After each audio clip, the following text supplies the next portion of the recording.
बिस्मिल्लाहिर्रहमानिर्रहीम। अस्सलाम वालेकुम दोस्तों, कैसे हैं आप? आई डू होप आप सब अच्छे होंगे जी। आज छुट्टी का दिन है, सैटरडे है। और आप दोस्तों के कुछ सवालात आए हुए थे, लेकिन सवालात बहुत ज़्यादा हैं, चूँकि पता नहीं वीकेंड की वजह से या उससे पहले।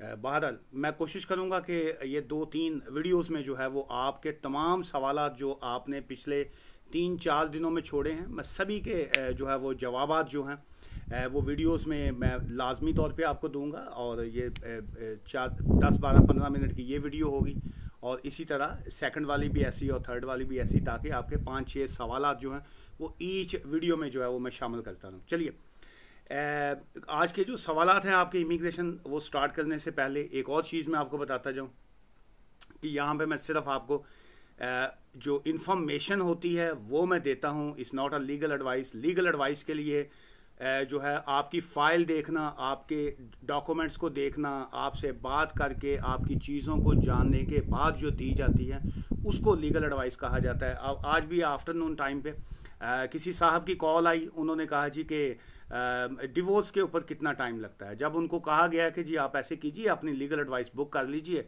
30 पाउंड एडवाइस के चार्जेस होते हैं। हमारे रिसेप्शनिस्ट जो थी, उन्होंने उनको कहा, वो कहते हैं नहीं जी नहीं, मैंने वो तो एडवाइस तो मैंने लेनी नहीं, लेकिन आप सब मुझे वैसे बता दीजिए। वैसे कैसे बता सकते हैं वो, जब तक आपकी फ़ाइल ना देखें। बहरहाल वो बज़िद थे कि जी मुझे बता देंगे टाइम कितना लगना है, उसके बाद मैं डिसाइड करूँगा। बहरहाल वो हमें पता होता है कि बहुत से लोग जो हैं वो सिर्फ बेसिक इन्फॉर्मेशन जानना चाह रहे होते हैं।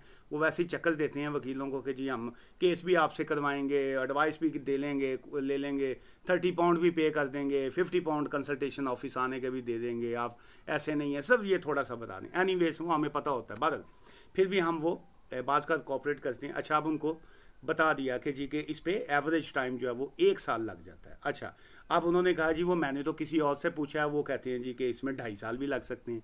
अच्छा, फिर वो मैडम ने कहा कि जी बेटर नहीं है कि आप कंसल्टेशन ले लें। आपने एक सवाल किया, अब आपसे हम क्वेश्चन पूछेंगे, आपसे सवालात पूछेंगे, फिर हम आपको प्रॉपर गाइड कर सकेंगे, लीगल एडवाइस देंगे। अब जब उन्होंने फिर वो कंसल्टेशन बुक की, जब वो लीगल एडवाइस का सेशन बुक किया, फिर वो उनका पूछा कि जी के कितना टाइम हो गया है आपकी शादी को, आपके क्या फाइनेंशियल मैटर्स ऑलरेडी इन्वॉल्व हैं उसमें, क्या उसमें बच्चे हैं, क्या उसमें कोई मॉर्गेज है, क्या इसमें कोई लेन देन था आपस में, क्या आपके ऊपर कोई वायलेंस के डोमेस्टिक वायलेंस के केसेस भी हुए, क्या इसमें सिर्फ लड़ाई झगड़ा भी है या जस्ट प्लेन डिवोर्स है। सो हर सिचुएशन को जानने के बाद पता चला कि जी के वो ना 1 साल वाली डिवोर्स थी, ना वो 2.5 साल वाली डिवोर्स थी, उसमें सिनेरियो ही उनका डिफरेंट था। सो इसीलिए ये इतनी लंबी बात करने का मकसद आपको ये है कि ये जो आप लोग YouTube के ऊपर सवालात छोड़ते हैं, खाली हमारी वीडियो के ऊपर नहीं, जहाँ जहाँ पे भी आप लोग सवालात छोड़ते हैं, कई लोग तो यूज्ड टू होते हैं, वो सेम सवाल जो है उन्होंने कई वकीलों से पूछा होता है, कई मतलब वो मुख्तलिफ यूट्यूबरों से पूछ रहे होते हैं। सो एनीवेज उसमें ये लोग जो हैं हमेशा जो है वो मोस्ट केसेस में उनको नुकसान होता है। उसकी वजह ये होती है कि आपके सरकमस्टांसिस जो हैं वो हर केस में हर बंदे के मुख्तलिफ जो होते हैं। चलिए, पहला सवाल इसी से रिलेटेड, ये किसी का सवाल था। उन्होंने कहा जी कि हम वेरी सून जो है वो सऊदी अरब में गालबन उन्होंने निकाह या शादी कर ली है या कर रहे हैं, लेकिन वो साथ ही उन्होंने कहा जी कि हम जो है हमने मैरिज वीज़ा जो है, मैरिज विजिटर वीज़ा जो है वो भी अप्लाई किया है। तो क्या हमने गलती की है या सही किया, या हमें क्या करना चाहिए था, क्या तरीका होना चाहिए था। अब देखिए, अब ये जो साहब हैं जिनका ये सवाल इन्होंने पूछा है, अब मुझे पता ही नहीं है कि जी कि आप की जो बेगम या साहब जिनके साथ आप शादी कर रहे हैं उनका यूके में स्टेटस क्या था, क्या वो ब्रिटिश पासपोर्ट होल्डर थे, क्या वो ILR होल्डर हैं, और क्या वो जॉब करते हैं, क्या उनकी इनकम 18,600 है, क्या उनके पास अकोमोडेशन है, क्या वो यूनिवर्सल क्रेडिट पे हैं, क्या उनके सिस्टम क्या है, और क्या आप वहाँ पे मैरिज के साथ साथ जो है वो खाली मैरिज विजिटर क्यों वीज़ा अप्लाई कर रहे हैं, फियांसे का वीज़ा क्यों नहीं अप्लाई किया, स्पाउस का वीज़ा क्यों नहीं अप्लाई किया, क्या वो उनकी पहली मैरिज है, क्या आपकी फ़र्स्ट मैरिज है। सो अब वहाँ पे मैं क्या लिखूँ आपका, इसका मुझे आप बताइए कि इसका क्या मैं जवाब दूँ कि आपने गलती की या नहीं। मुझे तो लगता है आप शादी करके ही गलती कर रहे हैं। ठीक है जी, अब मेरा पॉइंट ऑफ व्यू तो फिर आप ये ले लीजिए कि क्या हमने वो वीज़ा अप्लाई करके गलती की। अब मुझे कैसे पता है कि जी क्या आपका क्या। सो ऐसी सिचुएशन का हल ये होता है। अब जो तरीका आपने पूछा है, तरीका ये है कि लीगल एडवाइस बुक कीजिए, फिर legal advice private and confidential होता है, उसमें फिर हम आपसे पूछेंगे सऊदी अरब में क्यों आपने निकाह या मैरिज कर रहे हैं, क्या आपके पास वहाँ का कोई अकामा है, आपके पास वहाँ का वीज़ा है, क्या जिनके साथ पार्टनर आपके हैं उनके पास कौन सा वीज़ा है, उनके पास पासपोर्ट है, उनके बाकी फाइनेंशियल कंडीशंस क्या है, ये सारी चीज़ें जानने के बाद जो है वो जो आपको दी जाएगी वो होगी प्रॉपर लीगल एडवाइस। मैं ये समझता हूँ कि आपके सवाल का जो है वो इससे बेटर मैं और कोई जवाब नहीं दे सकता था। ये सेम अगेन सेकंड सवाल भी ऐसा ही है, ये किसी मैडम का है, उन्होंने कहा जी कि क्या एक डिसेबल्ड पर्सन की जो वाइफ है वो जॉब कर सकती है, काम कर सकती हैं, और क्या इससे जो वो डिसेबल्ड पर्सन है क्या उनके बेनिफिट्स पे उसका कोई उनको असर होगा, अफेक्ट होगा कि नहीं। देखिए यहाँ पे अगेन मैं आपको इन्फॉर्मेशन ही दूंगा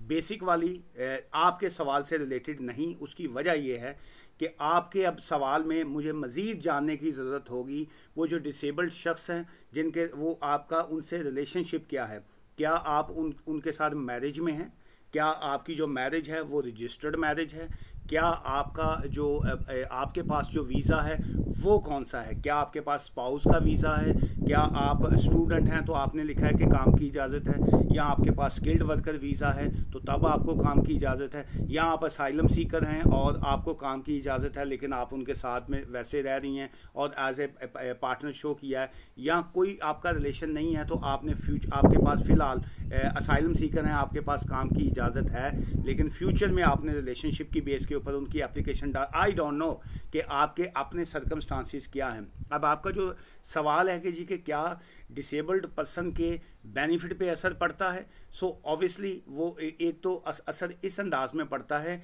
अगर आप वहाँ पे रजिस्टर्ड, आपकी सिविल मैरिज जो है वो रजिस्टर्ड मैरिज है और आप उनके सिस्टम के ऊपर हैं कि you both are living together as a husband and wife, वो साथ में रह रहे हैं, उसमें आप उनको शामिल करना पड़ता है कि वो जो यूनिवर्सल क्रेडिट वो ले रहे हैं। अब मुझे ये भी नहीं पता कि आपने जो डिसेबल्ड पर्सन का लिखा है क्या वो सिर्फ जो है वो पर्सनल इंडिपेंडेंस पेमेंट ले रहे हैं या वो डिसेबिलिटी लिविंग अलाउंस ले रहे हैं। इसलिए ये बड़े टेक्निकल सी चीज़ें होती हैं, मैं हूँ एक बड़ा प्रोफेशनल सा वकील जो है। इसलिए बहुत से लोग जो हैं वो आपसे मैंने आज भी एक साहब की सुबह कॉल आई, उन्होंने कहा जी कि मेरे पास जो है वो स्टूडेंट का वीज़ा है और जो मेरी मिसिज़ हैं उनके पास प्री सेटल्ड स्टेटस है, तो मैं अपना वीज़ा जो है वो उनके ऊपर स्विच करना चाह रहा हूँ। तो मैंने 2-3 वकीलों से ओपिनियन ली है, लेकिन आप बताइए आप क्या लीगल एडवाइस देते हैं। मैंने कहा जी आप अप्लाई करेंगे लेकिन आपका वीज़ा जो है वो अप्लाई आप कर सकते हैं, अप्लाई तो आप प्राइम मिनिस्टर की सीट पे भी कर सकते हैं कि जी मैं इस कंट्री का प्राइम मिनिस्टर बनना चाहता हूँ, लेकिन उसके लिए आपने बाकी रिक्वायरमेंट को पूरा करना होता है। तो क्या एक जो प्री सेटल्ड स्टेटस लेडी है उसके साथ आप शादी करेंगे तो आपका वीज़ा स्पाउस का स्विच होगा? द आंसर इज़ नो, आपकी एप्लीकेशन वो रिफ्यूज़ कर देंगे। उन्होंने आगे से कहा कि मैंने तो जी 2-3 वकीलों से एडवाइस ली है, उन्होंने कहा आपका वीज़ा स्विच हो जाएगा। मैं कह जी हूँ मैं की कर सकना, हूँ मैं तो नाल बहस करा या मैं आपके वकीलों से बहस करूँ, मेरा is nothing to do with me. आपने मेरे से लीगल एडवाइस पूछी है, मेरी लीगल एडवाइस ये है कि आपके पास अगर स्टूडेंट का वैलिड वीज़ा मौजूद सेटल्ड स्टेटस है, अगर उनके पास ब्रिटिश पासपोर्ट है, अगर उनके पास इंडेफिनेट लीव टू रिमेन है, बिल्कुल आप अप्लाई कर सकते हैं। लेकिन ये अगर उनके पास प्री सेटल्ड स्टेटस है, आप FLR की एप्लीकेशन चाहे डाल सकते हैं, लेकिन वो सिर्फ टाइम वेस्टिंग होगी। टाइम वेस्ट कह लीजिए या टाइम पास कह लीजिए, जैसे भी है आपका टाइम पास हो जाएगा, लेकिन वो आपका वीज़ा स्विच नहीं करेंगे। एनीवेज होता क्या है कि बहुत से लोग जो हैं वो पास डिफरेंट वकीलों से या किसी से भी रब्ता करते हैं, वो कहते हैं जी मैं ये एप्लीकेशन डालना चाह रहा हूँ, तो वो आगे से मैं ये करना चाह रहा हूँ, तो आगे से वो कई लोग बहस नहीं करते, आर्ग्यू नहीं करते हैं। उन्हें पता है कि जी हम अपना बिजनेस क्यों ख़राब करें। आपने कहा जी मैंने ये एप्लीकेशन डालनी है, वो कहते हैं जी लाइए जी फ़ीस दीजिए, हम आपकी एप्लीकेशन डाल देते हैं। मेरा टेम्परामेंट ऐसा है नहीं, मैं जो फैक्ट होता है, जो हकीकत है, मैं वो बता देता हूँ। जो वो ऊपर वो जो आप नीली ऊपर वो देख रहे हैं ना जी छत जो है, ये जो नीला आसमान है, ये मेरा रिज़्क जो है ये वहाँ पे लिखा हुआ है। जो मेरे नसीब में मुझे मिलना है वो मिलना ही मिलना है, वो आपके हाथ में नहीं है। मेरी ड्यूटी ये है कि अगर आपके थ्रू मेरा रिज़्क लिखा है तो मैं उसको भी हलाल तरीके से जो है वो मैं लूँ और उसको हलाल तरीके से खाऊं, ताकि मैं सुकून की जो है वो नींद भी सो सकूं। और मैंने अल्टीमेट जो है वो ऊपर वहीं पे जाके वहाँ पे जो बैठा है ना ऊपर, उसको हिसाब भी देना है। इसलिए कई चीज़ें जो होती हैं उस पर खुदा के लिए उसको अंडरस्टैंड किया करें। बाज़ का नेगेटिव जो है वहाँ पे कई लोग सवाल करते हैं, फिर बाद में कहते हैं जी हमने आपसे सवाल किया, आपने जवाब ही नहीं दिया। अब मैं आपके कई सवालों का जवाब जो होता है वो लीगल आंसर होता है, उसको लीगल तरीके से जवाब देना बहुत लाजमी होता है। वरना होता क्या है, मैं वहाँ पे अब आपको कह दूँ जी कि उनके ऊपर असर पड़ेगा, ठीक है जी।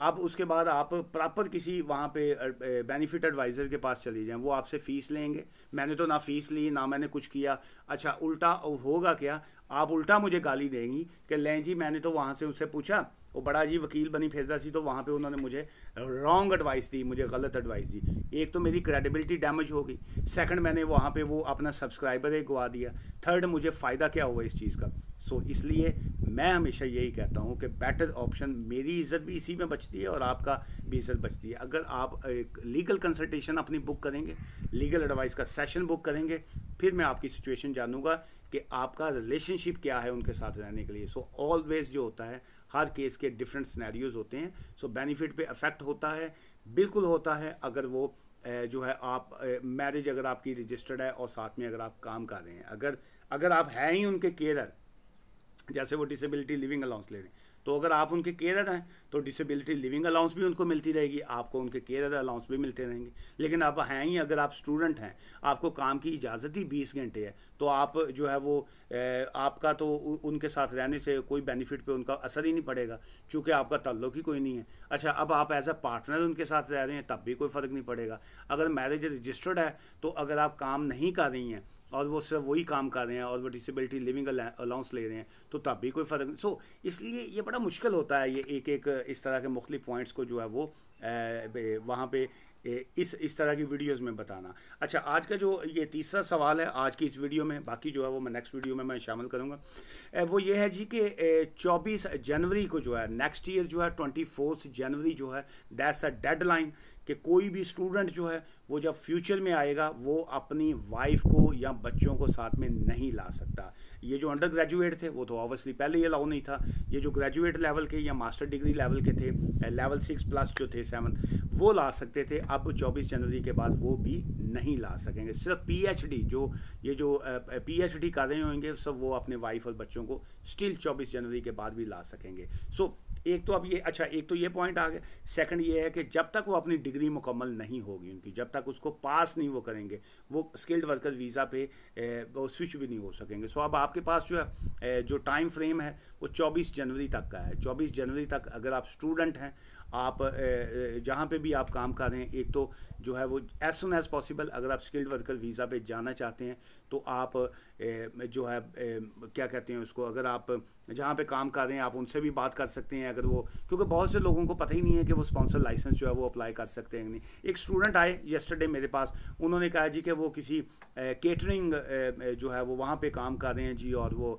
टेक अवे टाइप है दिस एंड दैट। सो उसमें ये है कि वो मुझे रेडी हैं कि जी मेरे वीज़ा दे दें, लेकिन उन्हें पता ही नहीं है कि क्या किया जाए। फिर उनकी कंसल्टेशन बुक की, जब मेरी उनसे बात हुई फिर मैंने कहा जी कि आपका चूँकि केटरिंग का बिज़नेस है, कंपनी आपकी रजिस्टर्ड है, और बहुत से मामलात में अगर वो सेटअप हो, देखिए हर एक का सेटअप डिफरेंट होता है, चाहे वो कंपनी रजिस्टर्ड है नहीं है, कई लोग वीएटी रजिस्टर्ड हैं, कई लोग वीएटी रजिस्टर्ड नहीं। सो हर एक का सिनेरियो डिफरेंट होता है। बात अब वो फाइनल यही हुआ कि उनका हम स्पॉन्सर लाइसेंस उस अप्लाई कंपनी का करेंगे, तो तकरीबन आजकल जो है वो 6 to 8 वीक्स प्लस जो है वो लग रहे हैं जी, चूँकि जितना ज़्यादा बर्डन बैकलॉग बढ़ती जा रही है, टाइम फ्रेम जो है वो बढ़ता जा रहा है। सो अब हम क्या करेंगे, हम उनका स्पॉन्सर लाइसेंस अप्लाई करेंगे। जिस दिन स्पॉन्सर लाइसेंस आ गया, सो इनका भाई साहब का जो है वो विंडो सर्विस के ऊपर जो है हम इनका जो स्किल्ड वर्कर वीज़ा है वो करवा लेंगे। सो इसलिए ये जो स्पॉन्सर लाइसेंस है उसकी तरफ जाइए ताकि अपना आप फ्यूचर जो है उसको सेव कर सकें। मेरे पास कोई वीज़ा नहीं है जी, ये ना हो कि इस वीडियो के बाद आप मुझे कहें जी आपके पास कोई स्पॉन्सर है, बिल्कुल नहीं है।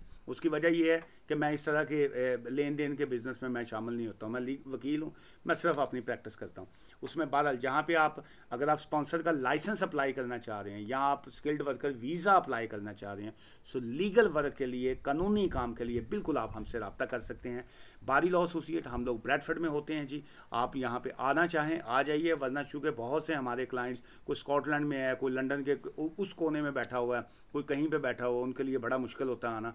तो वो आजकल क्या है कि वो ऐसे फ़ोन एडवाइस जो है वो हमसे ले लेते हैं, हम कंसल्टेशन की फ़ीस लेते हैं, और जो जब हम केस फाइल करते हैं तो अपने डॉक्यूमेंट्स जो होते हैं वो व्हाट्सएप के ऊपर हमें भेज देते हैं, और जो गवर्नमेंट की फ़ीस होती है वो डायरेक्ट उनको पे कर देते हैं, जो हमारी फ़ीस होती है वो हमें पे कर देते हैं। आज की इस वीडियो से इजाज़त दीजिए। वीडियो को आगे शेयर लाजमी किया करें, नीचे कमेंट्स लाजमी किया करें, ताकि एक आपसे जो नाता है वो बना रहता है। मुझसे मिलना चाहें, यू आर मोस्ट वेलकम, लेकिन अपॉइंटमेंट बना के कंसल्टेशन फ़ीस पे करके। दुआ में याद रखिएगा। टेक केयर, थैंक यू, खुदा हाफिज़।